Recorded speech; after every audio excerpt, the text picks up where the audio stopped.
Research vessel of China. As of this morning at 6 a.m. it was monitored to be 17 nautical miles west-northwest of Cabra Island, proceeding northward at a speed of 12 knots. At that speed and at that course, as of this time, it would be approximately west of Subic Bay. Sumasagot naman sa radio challenge ng Armed Forces of the Philippines ang Chinese research vessel Lanhai 101. Simula nang mamonitor ito ng monitoring station sa Balabac Island sa Palawan. Ang naturang barko ay nasa loob ng archipelagic water ng Pilipinas simula pa noong linggo.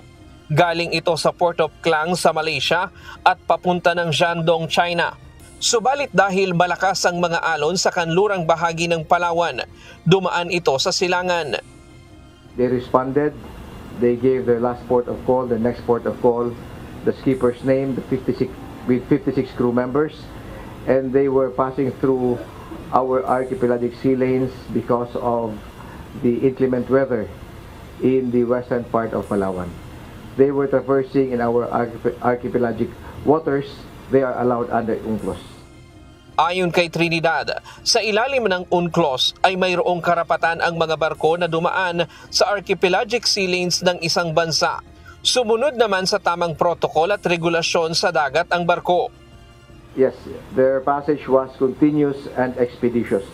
They exited from Coron late last night. Early this morning, they were in the vicinity of Lubang Island.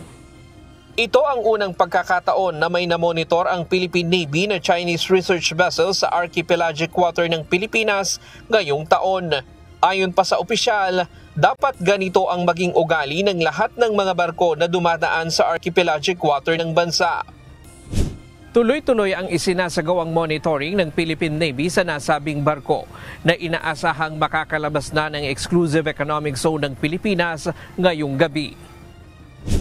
This is the expected behavior of foreign ships from any nationality, from any country that passes through our archipelagic waters. And we will be monitoring all of them in as much as we have the capability now, and we have the Maritime Zones Act and the ASLB law signed already.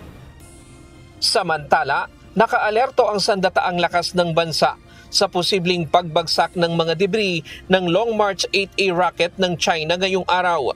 Kasunod ito ng advisory alert na inilabas ng Office of Civil Defense sa Palawan at Basilan. January 25 ang orihinal na rocket launch, subalit na-reschedule ito ngayong araw sa pagitan ng alas 9:22 at alas 10:16 ng umaga.